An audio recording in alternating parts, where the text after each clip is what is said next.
will be conducting budget workshops according to a schedule that will be announced, inviting full public view and input. But that is for another day. That's coming down the road. Tonight, we are assembled to hear the facts, to learn the truth. We recently commissioned a professional CAT scan of our city's finances conducted by Mr. Thomas Hamilton, who is an expert with 40 years of municipal experience. Tom has been hard at work since early December, examining every facet of our municipal finances. His long and respected service as a municipal and educational finance director in Connecticut, including a stint several years ago helping West Haven work through a similar challenge, is analogous to bringing in a renowned medical specialist to examine the sick patient. His examination is ongoing, but he has completed enough of his analysis to issue a report to me, to the Board of Aldermen, and to you, the people of Ansonia. The results are sobering. So now I would like to introduce Mr. Thomas Hamilton, who will share his findings. Thank you. Thank you, Mayor. Can everyone hear me? Okay. My name is Thomas Hamilton, and as Mayor indicated, I have more than 40 years of experience in municipal finance and school finance within the state of Connecticut. At the CFO level, I've worked for several of the larger municipalities in the state of Connecticut.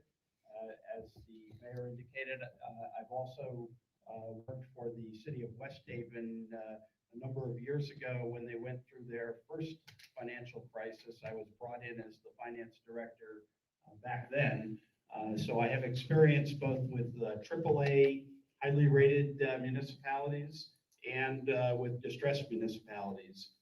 In addition, I have served in the past. I was the chair of the State Municipal Finance Advisory Commission, the MFAC Commission.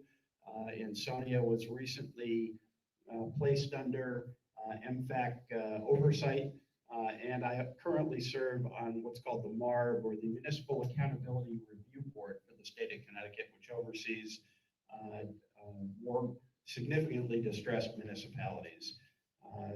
More recently, I've been doing consulting after retiring from CFO roles, and so that is what brings me here to Ansonia. So my scope of service that I was retained to look into consists of the following items. One, assess the city's financial policies, practices, and procedures, and then to evaluate how those policies, practices, and procedures may differ from best practice, best industry practice. So I'm going to be providing recommendations to the mayor on areas where the city can improve its financial policies, improve financial practices, improve financial procedures. I'm also assisting the mayor with the preparation of the upcoming city operating budget, as well as doing financial forecasting for the city. I'm assessing organizational structure of the finance department and making some recommendations for improvements in terms of staffing and needs within the finance department. And then I'm going to be, or I am assisting with recruitment and selection of a new full-time CFO and helping mentor finance staff. So some of the areas that I've identified already that will be part of the larger report that I'll be presenting to the mayor later, but areas where I believe the city can make improvements within its existing practices include things like multi-year budgeting. It's not something that the city has really taken very seriously in the past, and I think multi-year budgeting would be an important step to understand, what's going to happen not just in the upcoming budget, but in future budgets. Also, doing forecasting of your financial results of operation. Instead of waiting for an audit to be completed, really the city needs to do a better job of forecasting where you think you're going to end the year And so that would be the kinds of things that I'm thinking about recommending going forward. So what are some of the preliminary budget observations? And really, these are observations that feed directly into the preparation of next year's operating budget, which is why these observations need to get out now, because they really need to be factored into the development of next year's operating budget. So first and foremost, what I've found essentially is there is a really pretty major structural imbalance between revenues and expenditures.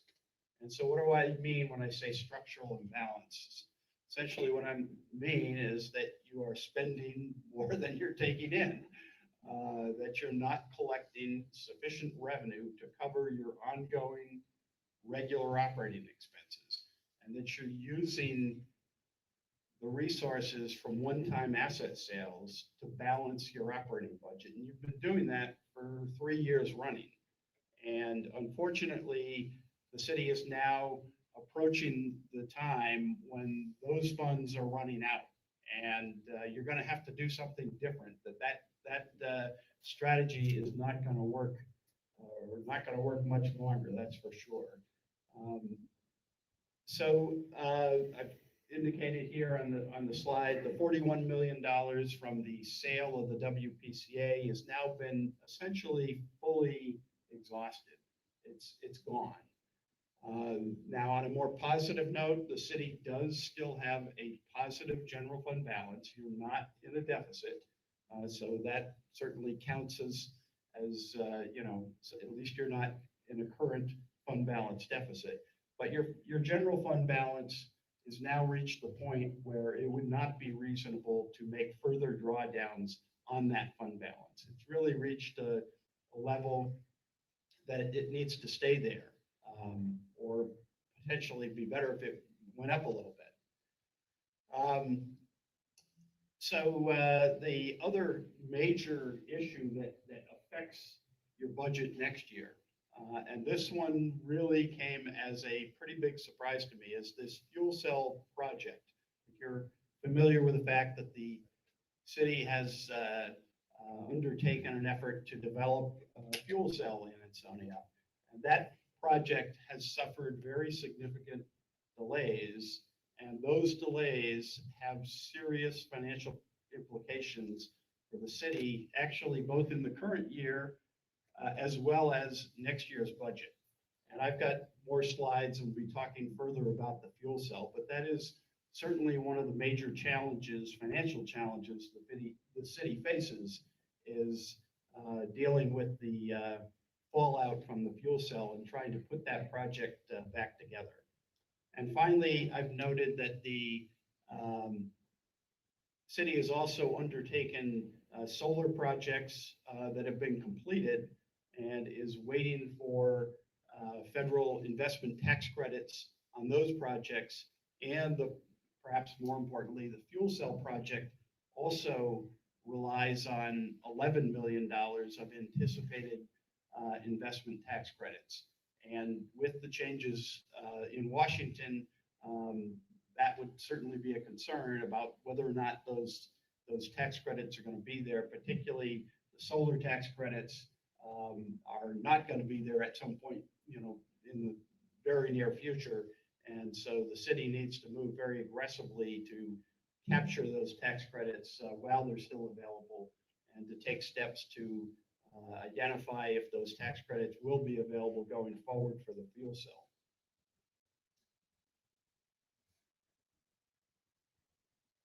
So looking forward to next year, the 26-27 revenue shortfall is really caused by past financial practices. So those past financial practices, as I've already alluded to, is using one-time asset sales to support ongoing annual operating expenses. And doing that is inherently unsustainable and is really an unsound financial practice. The best practice, if you have one-time financial resources, the best practice is to match those one-time resources with one-time expenses. So the best practice would be to say, we've realized $41 million of one-time revenue. We're going to use it to pay down debt, or we're going to use it to finance future capital projects, infrastructure improvements, or we're going to use it for economic development projects that will grow the city's tax base in the future. Things like that would be considered responsible uses of one-time assets. Using the money to balance your budget, it inevitably results in this financial cliff. And so at some point, you're looking at the cliff and you're saying, okay, now what do I do? And that's kind of where the city is. So now, with that said,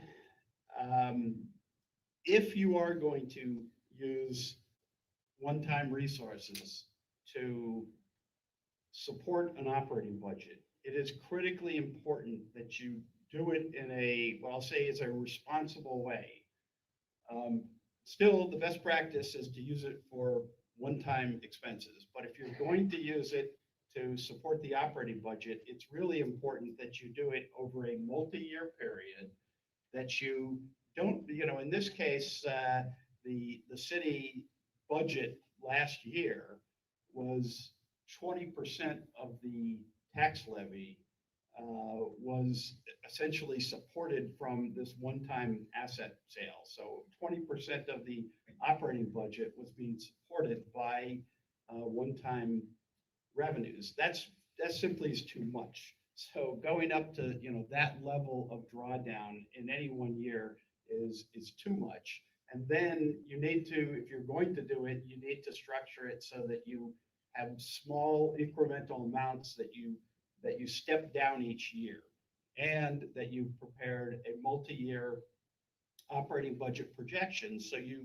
know clearly how it's going to affect your mill rates, how it's going to affect your budget, how it's going to affect your fund balance over the next 3 to 5 years.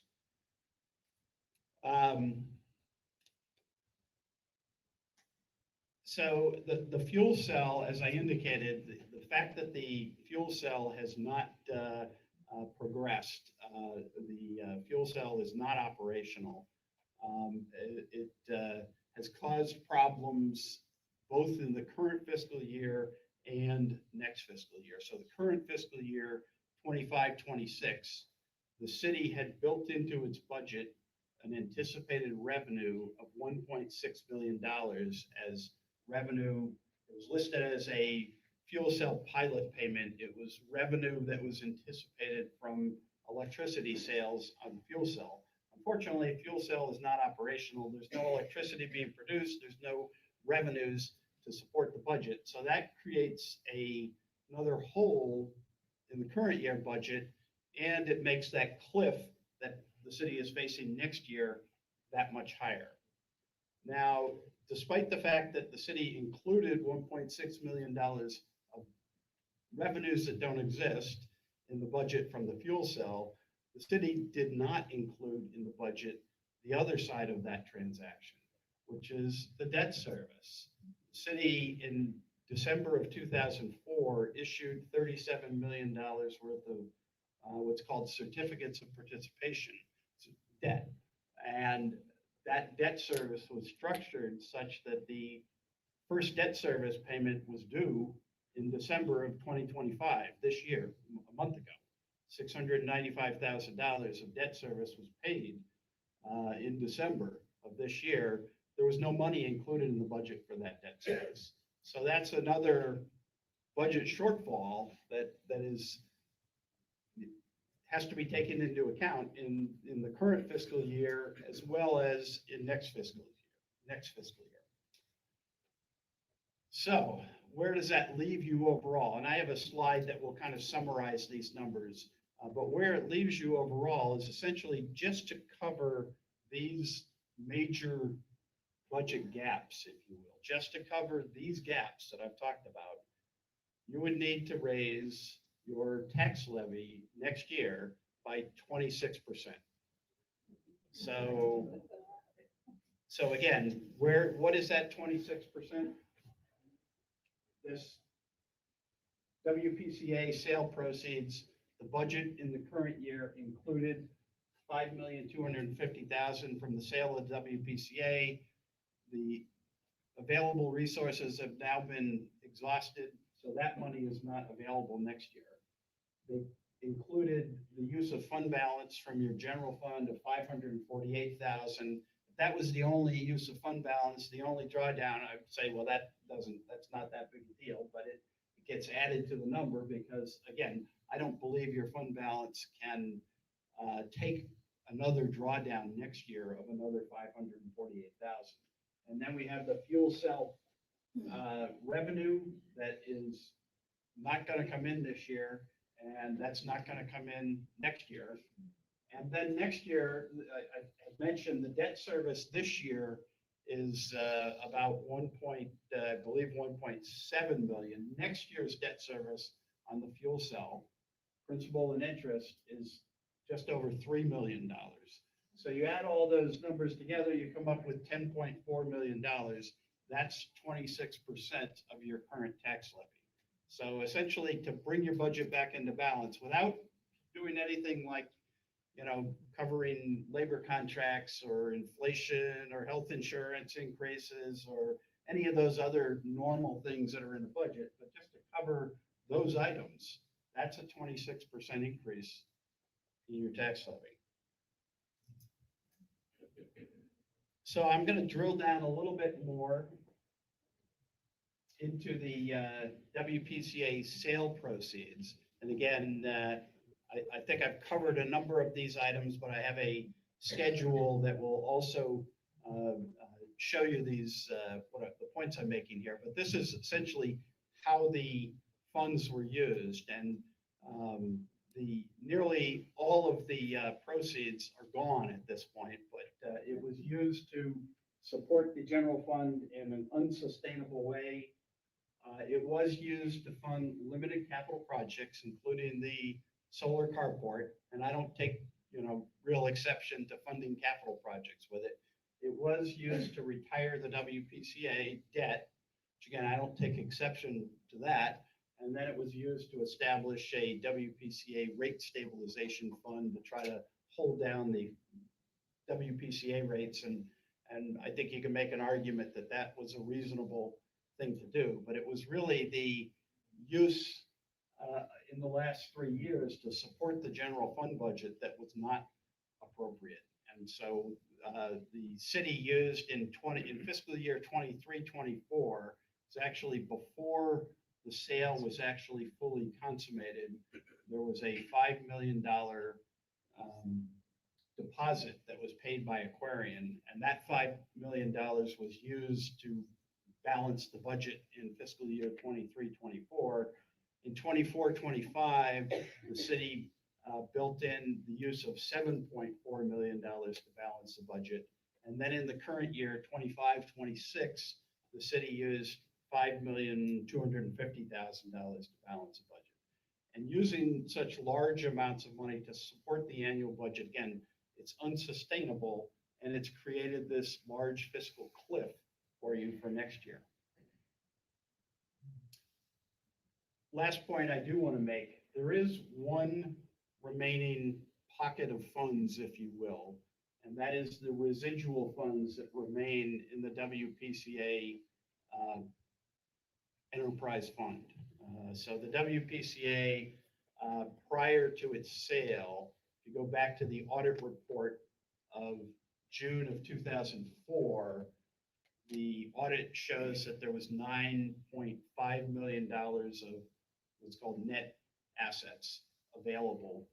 So unrestricted net assets were available in the WPCA fund. Now, the amount has dropped a bit because the WPCA was operated for the first 6 months of the year by the city, and there weren't bills issued for those operating expenses that year.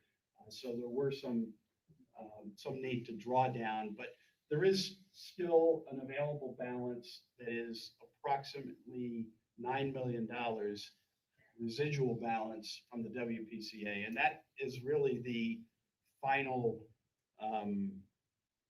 source of any significant funding for the city.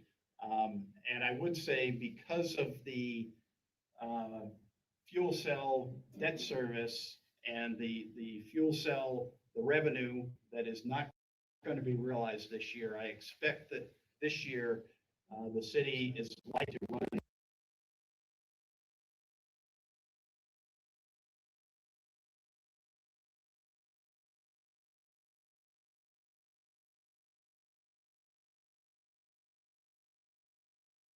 $2 million this year. That should really come off of that 9 million, which brings you down to perhaps maybe an available balance in the range of 7 million.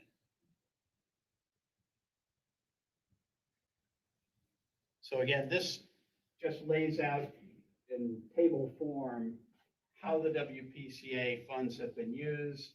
The $5 million deposit, which was used in 23-24, the 7.4 million in 24-25, the 5.2 million in the current year, the solar carport project at 2.4 million, capital projects 375,000, repayment of WPCA debt, these two items at 12.9 and 131,000, and then the $7 million for the WPCA rate stabilization fund. So basically, you know, you're down to 465,000. That the fund has been the proceeds from the WPCA sale have now been essentially fully exhausted.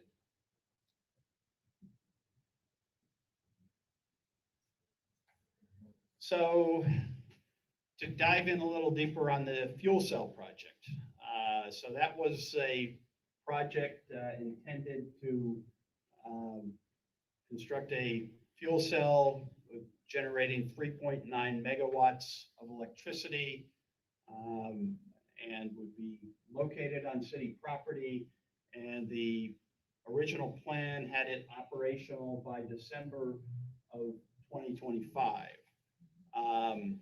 The city issued $37 million of certificates of participation, which is a debt, $37 million worth of debt in December of 2024 to finance the project under a lease arrangement. So as originally structured, or as originally planned, I should say, it's my understanding that the city was essentially going to be the landlord of this project and collect rent.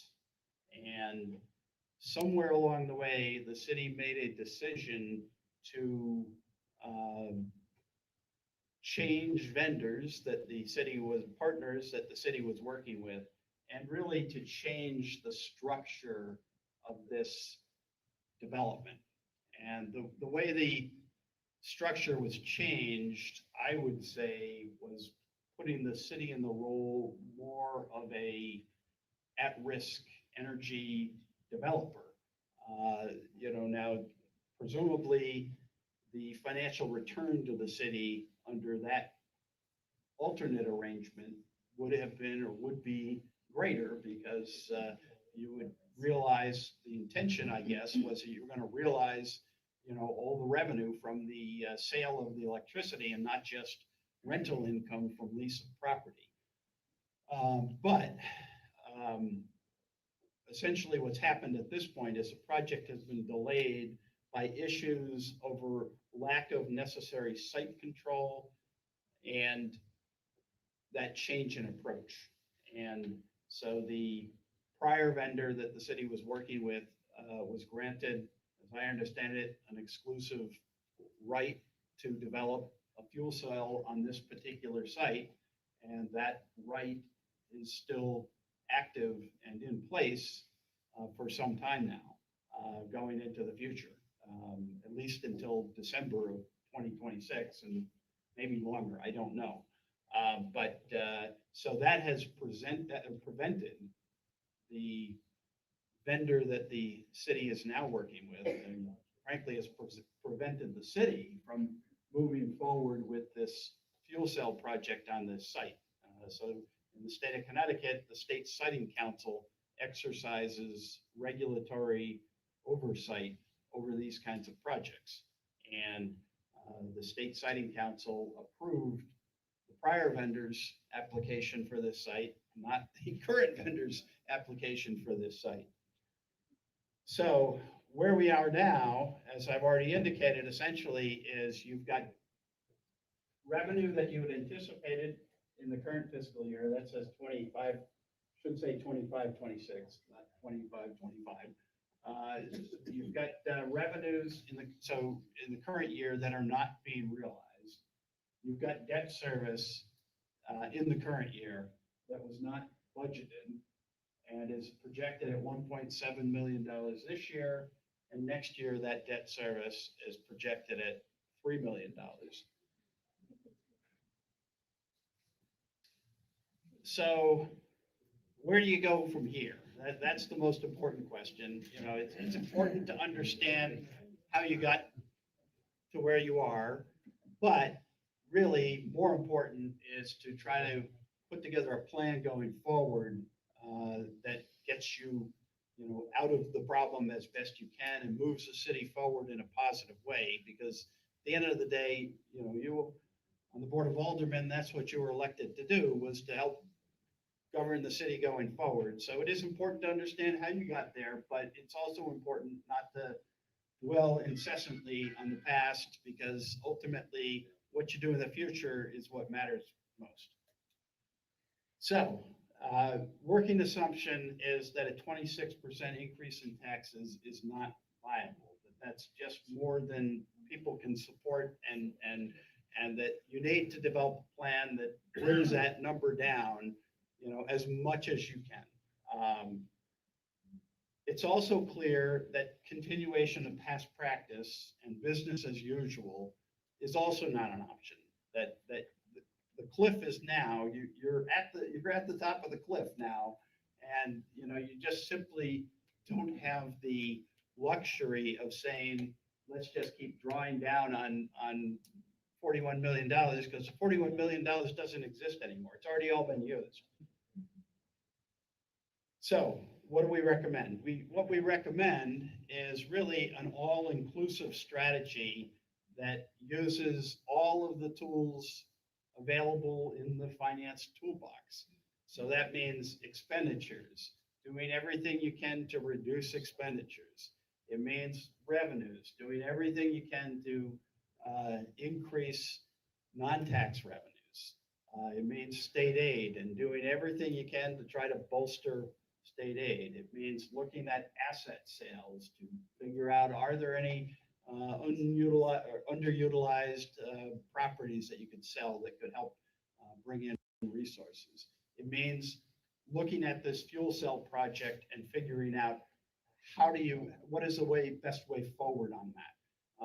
So I'll walk through some of the things that we are looking at now, and this is really kind of what this is really doing, is helping to lay the groundwork for the mayor's operating budget that will be coming out fairly soon, and to have people on the same page with some level of understanding of what the city is facing, so that you aren't shocked by tax increases that may still be larger than the mayor would have hoped for, and spending being held back in departments and so on that might be less than he would otherwise like to be able to provide departments. So what we said on the expenditure side: reduce or eliminate all non-essential spending. So identify lower priority items where services can be scaled back, or services can be eliminated. Identify more efficient ways of delivering services through shared services, other strategies. So how can you provide the same services but do it at less cost to the city? Apply across the board reductions to city departments, and set a goal of a 0% increase in the city budget and a 0% increase in the locally funded Board of Education budget. And that is hard to do because of labor contracts and health insurance costs and other expenses. Getting to a 0 is no small feat. it's can be pretty tough. But we think it's a reasonable objective given what you're facing. So on the revenue side, we think the city should certainly seek additional financial support from the state of Connecticut. And that, would be something that your legislative delegation can assist with and see whether or not there's any opportunities to increase funding, either to help support your regular operating budget or to support some other items that may be, capital items or other things that may have had to have been cut out of your budget that you can get the state to step forward in to try to support. Increasing local fees and charges and implementing new fees where possible. So one of the things I know we've talked about is solid waste area and whether or not fees can be implemented there. Also conducting a fee comparison with other communities, comparable communities, to look at whether or not your fees are for things like planning fees, planning and zoning fees, and building fees, and fire inspection fees, and so forth, or any of those areas, things that you could potentially increase. So the WPCA Enterprise Fund residual balance, this is again, I've already indicated, is the one remaining pocket of funds that are still available to the city. But it needs to be understood that drawing those funds down, that's a one-time revenue source. And so it's really imperative that if you are going to use that to help, one of the things I like to talk about when I talk about the financial cliff is using those one-time sources can help lower you down from that cliff a little bit more gradually than jumping off it all at once. But again, it's important that you do it as part of a multi-year operating plan so you know what the impact is and you do it in a step-down way over multiple years. Asset sales, sale of vacant property or underutilized property could help bolster the resources available to the city. So that's something that I think is worth looking at. Again, that does become a one-time revenue source that you need to be cognizant of. And then at the end of the day, you need to increase taxes enough to balance your budget. And I understand there's a referendum requirement. If your tax increase is greater than 3%, you have to go to referendum. But to me, it looks like even if you do all the other things you can on the expenditure side and everything you can do on the revenue side, I think you're likely going to be north of 3%.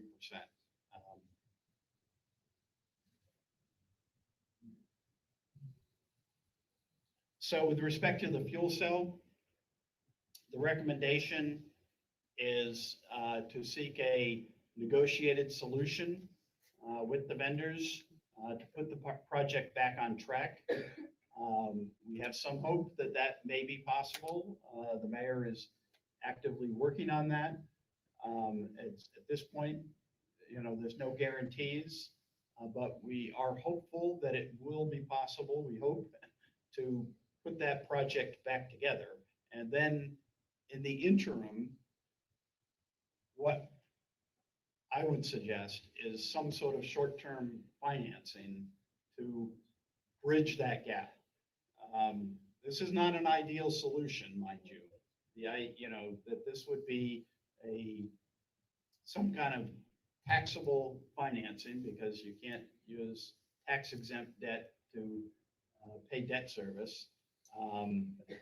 But given the situation you're in, I think if you knew at the point that that bond was structured, if you knew it was going to take more than a year to get the project up and operational, if you thought it was going to take 2 years or 3 years, well, then you certainly would have structured that debt repayment in a way that you didn't have any payments until the project was operational. So I think that's the rationale for saying it's appropriate to consider a short-term financing to push that into the future while the project is being put back on track. Now, if the project can't be put back on track and that it just turns out it's impossible, then you have to come up with another solution. But right now, the best solution looks to be work as hard as you can to get that project back on track, get it producing electricity, and push off the debt service impact until that project can be brought back on track. And again, I think I've reiterated this point 100 times, but use any revenues from non-recurring sources, whether it's the WPCA fund closeout, federal investment tax credits on solar projects that could come in and would generate some additional revenue to the city, asset sales, et cetera, in a responsible way over a multi-year period to help bring that projected tax increase down to something that's more palatable. So in conclusion, Ansonia faces a large structural imbalance between revenues and expenditures caused by decisions made in prior years. To close the imbalance in its entirety would require a 27% increase in the tax levy.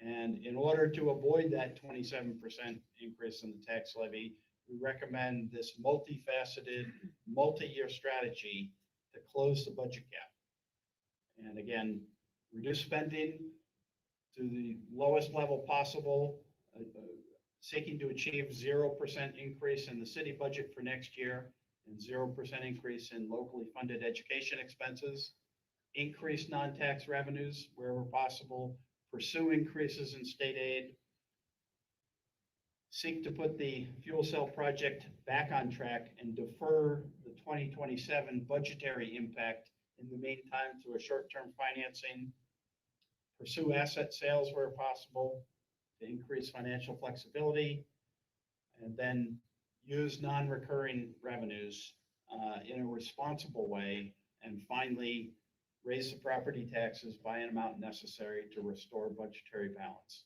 That's how you get there. So I think that concludes my remarks. I'm happy to take questions, I guess, from elected officials. This is not a public hearing, and there is going to be plenty of opportunity. This is obviously also not a budget presentation. This is really the precursor to the budget process. So there will be opportunities, as I understand it, during the budget process later for public input and public comment. But if there are questions from the Board of Aldermen, I'm certainly happy to try to answer those. Yes, this presentation is going to be characterized. You want me to take it? This presentation will be characterized by some as having a partisan perspective. What can you tell us about your background that'll alleviate those concerns?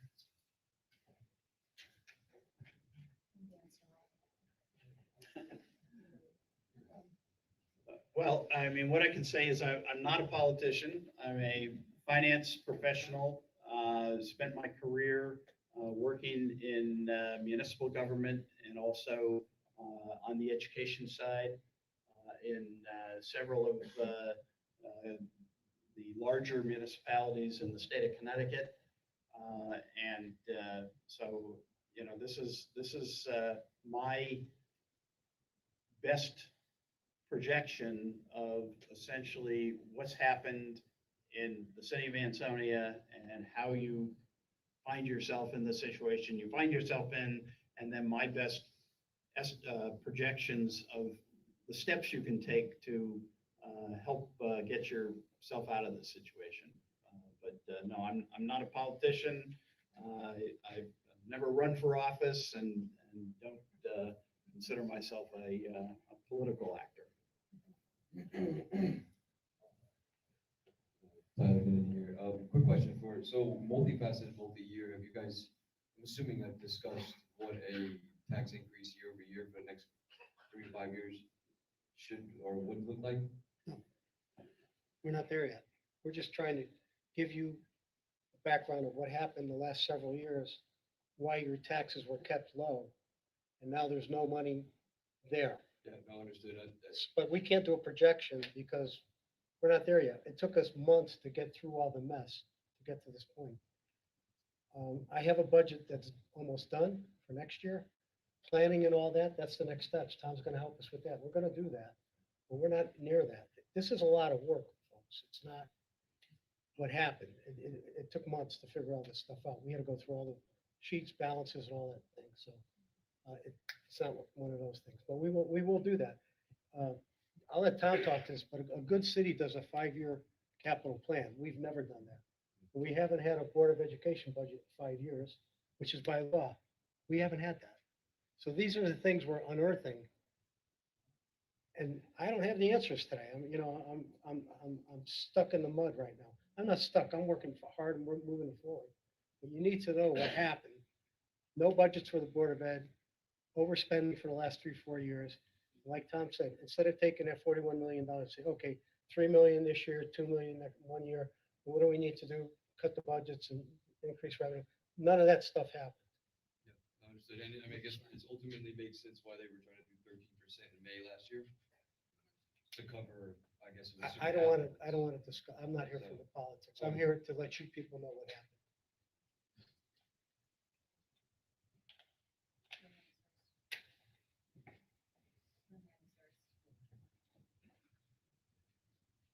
Rohan Rao. I know this is a quick overview as far as the current and ongoing. In the larger revision, will there be a how did we get here to ensure that we don't make the same mistakes? So I know, like, we're in debt. Where did the debt come from? There's some things that are very clear, but then the other parts are not. So I'm curious to know, is that something that's going to be a part of it or just not? I'll answer that. The charter was changed to allow the Board of Aldermen to adopt a budget. I don't know who looked at that budget, but before, we had a Board of Apportionment and Taxation that looked at every line item in the budget. And guess what? That's what we're doing now. I have different people in-house. We're going back to the old way of doing it. When you talk about partisan politics, the head of the Board of Apportionment and Taxation, the chairman, is Republican. So that's why I'm standing here. I'm part of you. I'm not playing the partisan politics game. I'm telling you what happened. We're in trouble. And I'm trying to get us out of the hole. That's what you need to know. I have more people on different boards that are Republican, Democrats, or unaffiliated. So it's not about politics. It's about getting the best people we can on boards. So that partisan stuff, I don't believe in that. When I ran for mayor, I knocked on a lot of doors. People said, "What are you, Democrat, Republican?" And I jokingly used to say, "I'm the folks party." And I said, "I'm for you. I'm in Ansonia. I'm for the people of Ansonia." So that's why we're having this presentation. That's why I hired Tom. We're going to figure this out. I'm going to have closing remarks after all the questions. There's a lot of stuff that's going on behind the scenes. We're trying to get this resolved. So I hope that answers your question. I don't know if I did or not. Yes, we're going to, that's going to send out tonight. Right? That's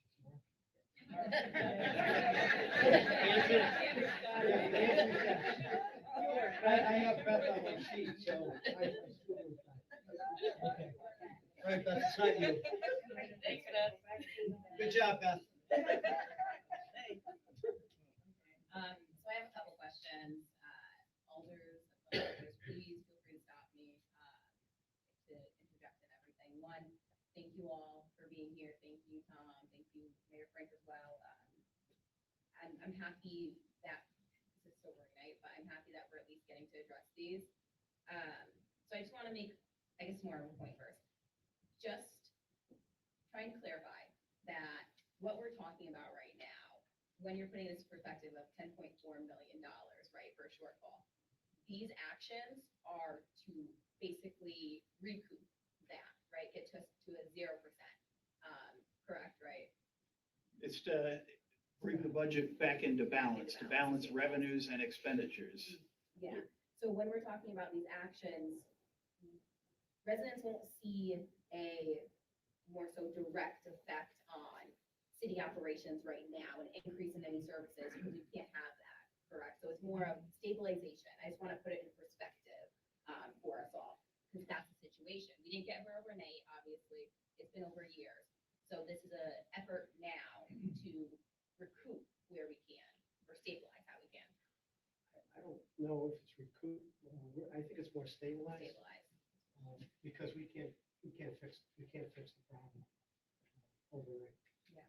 You know, I'm gonna talk about a few things, not all the things we can fix. And then we mentioned the fund balance. It's not in a, it's not depleted, right? But where it's at, the other municipalities, I know even in our charter, we have a minimum amount that kicks in that we actually have to have plans for our fund balance, right? I believe. For other municipalities like of our size, what would be best practices for use of that, right? Because obviously it was being used, as you said, to really keep the mill rate low. So what would that be best practices in your opinion that you've seen for? It's really same thing as the using proceeds from asset sales, that it's a one-time revenue source. If your fund balance is over the amount that the rating agencies want to see and that good financial practice says that you would need, then the balance that's over that amount would best be used for matched with one-time expenses. So capital expenses, infrastructure, economic development initiatives, or things like that would be the most appropriate use of fund balance if you had more fund balance than was necessary. Now, at this point, I think your fund balance is at a level that it doesn't make good financial sense to draw it down any further. I'm talking your general fund balance at this point. And with that one, or that leads me into what we talked about of the residual funds from the WPCA sale, right? So we talked about best practices. If you're getting one-time revenue, it would be applying that to a one-time expenses that you could allocate those to, right? Match them up with. So what you suggested right now and what would be kind of like a viable thing is us using that for something like the fuel cell project, right? Because that's not necessarily the same as what was being done with a lot of these funds, not applying them to one-time uses. This is a project in general. Well, let me say a couple things. One, best practice on the use of the one-time asset sale proceeds would be using those for one-time expenses. And I agree, you could say fuel cell would be part of that. However, with that said, as I indicated in my presentation, you're now at the top of this financial cliff. And because of the fact that you're at the top of this cliff, your choices are kind of limited. You can jump off the cliff and say, we're just going to increase taxes as much as we have to balance the budget, and that's it, we're done. And that's a solution, but it's not one that people are going to be particularly happy with. And what I've suggested here is, given the fact that the past actions have placed you at the top of this cliff, you can use those funds that are available from the WPCA residual to help lower yourself down from the cliff, essentially. And I think that's going to be the course of action that you're going to need to take, simply because of the fact that this 26% cliff that you're on is just too high, and it's too much to try to just throw at people all at once. So. Thank you. And we talked a little bit about risk in there as well. And I also think with the fuel cell project as well. I know back in 2024, we had to downgrade. What now if we don't, have a turnaround, right? What other risks does the city assume? I'm not quite sure I know where you're going with that question. So we were already downgraded, from S&P, our credit rating and everything, right? You were put on negative, what's called negative watch, and you're still on negative watch. And, you know, I'm not sure, you know, we'll have to cross that bridge when we come to it. Because from my understanding, it also means that that could affect other projects that we put ourselves into, and increase the amount of debt service that we could potentially have in It those could, but projects. you're getting ahead of yourself. Okay, Yeah, it could. just Yeah, to that's- say, yeah. we need to have a turnaround, but Yeah. I'll stop with my questions now. Yeah, we've got to make our bond payments or we're negative. So it's a serious thing that we actually need Oh, yeah, it's to make serious, sure yeah. that we're working on. I don't think I said anything wrong. No.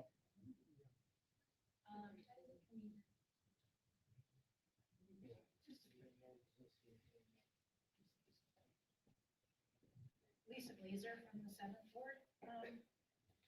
I'm not a finance person, but I do run a business, and I'm just wondering, so our taxes were, and I'm not gonna use the right words, but they were kept lower, even though we were spending more than we were taking in.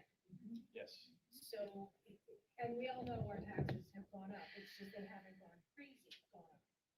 My question to you is, you've got 40 years into this, have you seen a city be in this kind of shape and crawl out of it?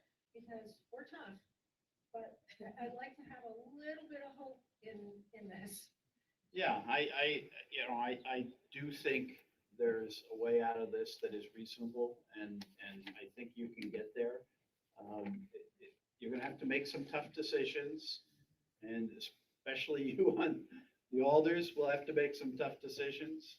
But yeah, no, I've seen, when I went into West Haven, and this was, I'm really giving away my age now, but this was back in the, I guess it was the early 90s. I think their total budget at the time was about $60 million, and they had I believe it was a $20 million deficit. And they were literally could not pay their bills. They literally, you know, were just holding off paying health insurance vendors and all kinds of vendors because they didn't have any money. And so We're not there yet. you're not there yet. Okay. See, there's positive, there's a little sunlight. It's, I just want to know, well, how long did it take them to dig out of that? About 3 years. I was there 3 years. When I got there, their bond rating had been lowered below investment grade by both Moody's and Standard & Poor's. And when I left, it was, I think, back up to an A rating.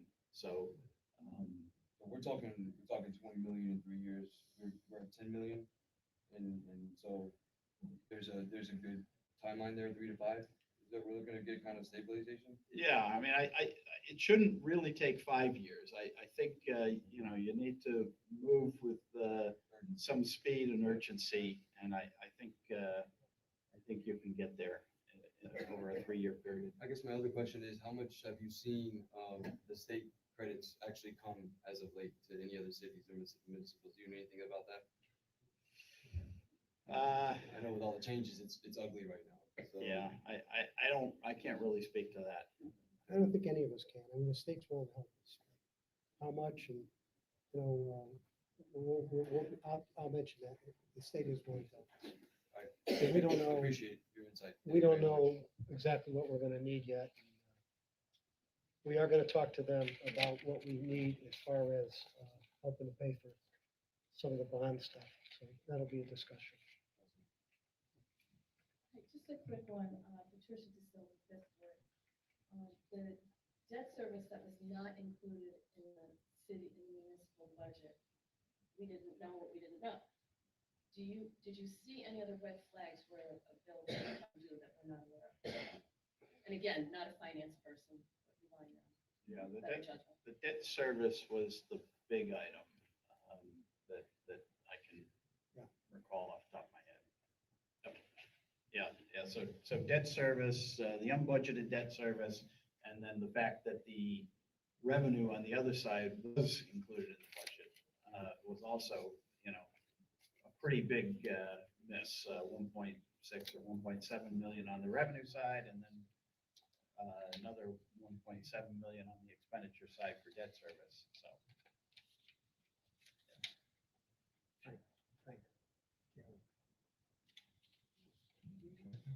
So we're not doing public session. We're not doing public, no public. Frank, just public, no public, just Board of Aldermen, We're not having a public session. just all. I have a question, it's in your addition. It's just Alderman, right? It's just Alderman.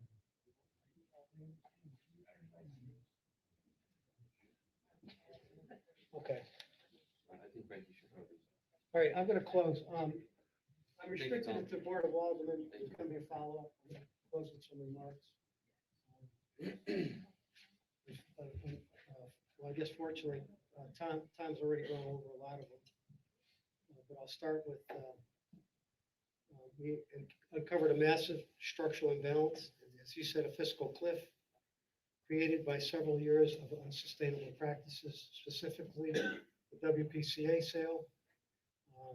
Today, only $465,000 remains. Consecutive budgets that they told us were balanced. They're misleading you and us. They were never balanced to the tune of millions of dollars each year. They sold a major city asset, the Water Pollution Control Authority, as a cash grab to bring in revenue to cover massive fiscal deficits. That asset is gone. Our ability to have a say in our sewer usage and water use rates went with it. So that was a really poor leadership mistake. The fuel cell project. We're facing a $3 million annual debt service project for a project that has gone off the rails under previous management. No revenue to support it. We are now faced with two fuel cell companies, each insisting they should develop the fuel cell project because of the bad decision made by those before us, acting on very poor legal advice. On my very first day in office, I had to approve an invoice. You said $695, Tom? Yeah, I wrote down $698, so, we can argue over $3,000. But the first day I was in office, I had to say, what the hell is this? The budget we are currently operating on includes a line item saying we are receiving $1.3 million from an operating fuel cell project right across from Eagle Hose and below the Armory. So if you find that fuel cell plant or the $1.3 million, please call me no matter what time. Phantom revenue. Last year's budget included a $1.6 million phantom payment that simply does not exist. There's no money there. That was supposed to be a rebate. There was no rebate. That's wishful thinking. If we tried to fix this giant mess overnight, it would require Tom pointed out, a 26% tax increase to balance the books that was left for us. Folks, let me assure you, that's not going to be happening. Let me be clear, it's unacceptable for the working families and seniors of Ansonia. Look at me, I'm a senior. Lead by example. I know many of you are skeptical. I have been too. That's why I ran for office. You've heard promises before, but the days of treating public money like a private piggy bank are over. I have taken action with our department heads, and I'm expecting their full cooperation working to solve the challenges we all face. Department heads, I have instructed each department head to present a budget with a 0% increase, and there I noticed that more cuts may be required. And for those that didn't, like one particular department has a 2.4% increase, it's going to go to vote. The chairman of vote is here. I'm sorry it's an open session. We're going to be cutting that budget to 0%. That will be cut. Public Works. I've ordered Superintendent Mike D'Alessio, who's here, to find savings, and he has responded with several positive actions. We stopped the practice of allowing contractor fee waste disposal paid for by city taxpayers. Right now, we know we saved $11,000 in the last month and a half. We projected to save $100,000 annually on carting out waste from other people. So, additionally, we changed suppliers for cleaning supplies. We're going to see a 20% reduction. I don't have the numbers yet, but Mike did that as well. And finally, on the public works side, we're paying, the city's paying for the usage of these containers, and according to the contract, we're not supposed to be. And Mike D'Alessio pointed out to the lawyer that we should be getting back probably $100,000. So these are things that we're doing, okay? Okay, I have ordered investigations by the Corporation's Counsel's Office in the use of city credit cards and city vehicles for non-city business. The preliminary results of the credit card investigation is, to put it politely, very interesting. When that initial report is thoroughly completed, which we have not done, the results will be released to the public and referred elsewhere if necessary. Corporation Counsel. I've instructed our Corporation Counsel's office to achieve a savings of at least 10% from their predecessor's level of spending. I am confident that Ansonia will now return to days of good, honest, legal advice offered for the best interest of its citizens and adherence to the law rather than serving any political purposes. So this is not about politics. This is about what's doing right for the city. But nobody's getting their pockets lined. Nobody's getting jobs. None of that stuff. That's all gone. Personal sacrifice. On a personal note, the mayor should lead by example. Therefore, I have refused the issuance for a city credit card for my use as mayor. I will never have. I am paying for ceremonial items like hot cocoa for our children at Christmas, Christmas wreaths, pencils, which I hear on Facebook, they want to know who paid for that. I paid for that. Handouts for career day, decorations for events are all coming out of either my pocket or my wife Paula's pocket. She's a decorator.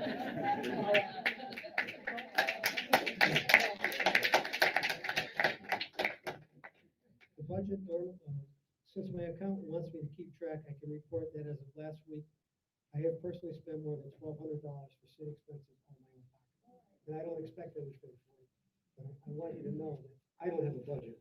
The budget normally allocated to the mayor's office was entirely spent down to zero when I took office, although 58% of the budget year remains. So what is that?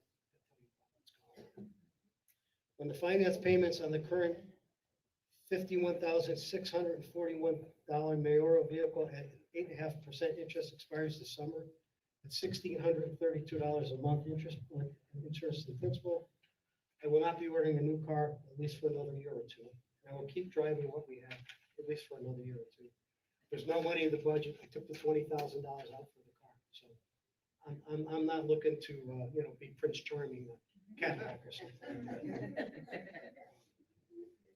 And as I mentioned earlier to our department heads and alders, I am calling for a zero increase in city and locally funded Board of Ed projects.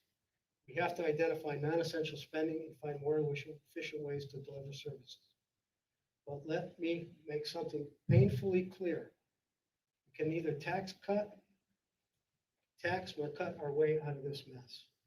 We require a multifaceted strategy, as Tom pointed out, including some cuts, taxes, state assistance. Senator Cabrera, we need your help. And if Kara's here, we need her help. Help refinancing debt that can be legally accomplished in a fiscally responsible manner. And you will be informed how we make out along the way, especially with the restructuring of the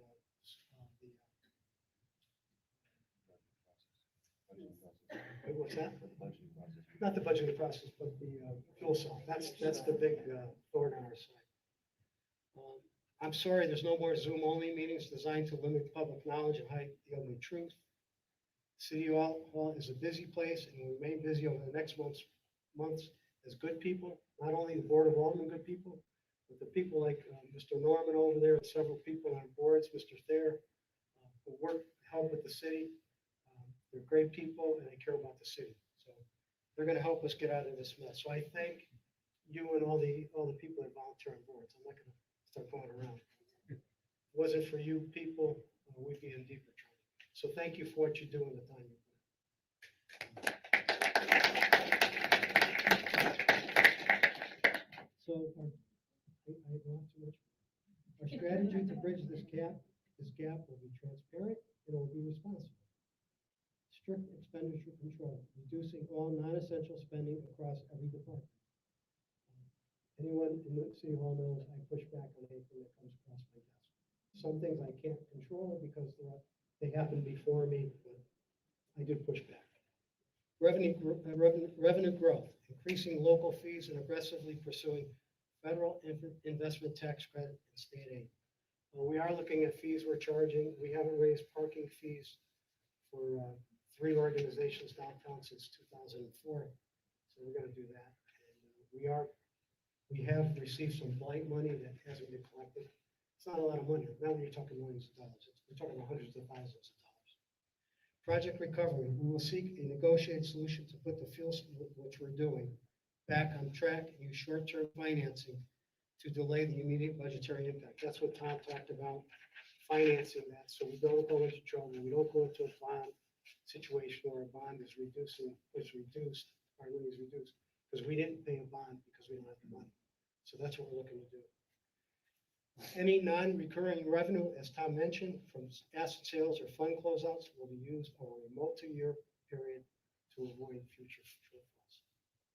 State assistance. My team is working closely with Governor Lamont, Senator Cabrera, Representative Rochelle, to achieve any and all state assistance that we can do, that we can get to get us through this crisis. That's going on right now. I did not create this mess, nor did you. But together, we have to meet the challenge. I'm determined to fix it. I'm not going to kick the can down the road for the purpose of the next election. I could kick this down the road, folks, and I'll get reelected again. I know just how to do it. Hear you, yes. I'm not gonna do that. That's If I don't get reelected, that's right. I'm determined to fix it, and I don't want the next generation to deal with this. I'm instructing my staff to work with Town Clerk Beth Lynch. Actually, Andrew, you keep getting brought up. To post a presentation on the website. We will notify the public and hold budget workshops at City Hall to walk through these numbers line by line. So the budget, we're gonna have meetings and we're gonna go line by line. And thank you for you people on both, because that is very painful, very time consuming. So I ask for your patience, your understanding, and your partnership. And if we face this honestly, Ansonia will not just survive the storm. We will emerge stronger, more disciplined, and with our fiscal integrity restored. So we go back to work tomorrow. It was a long day today. Thank you, and God bless you all. Thank you. Thank you, Mr. Mayor. Thank you, Mr. Hamilton. I need a motion to adjourn. Motion to adjourn. All in favor? Aye. So be it. Thank you. Appreciate it. Meet you.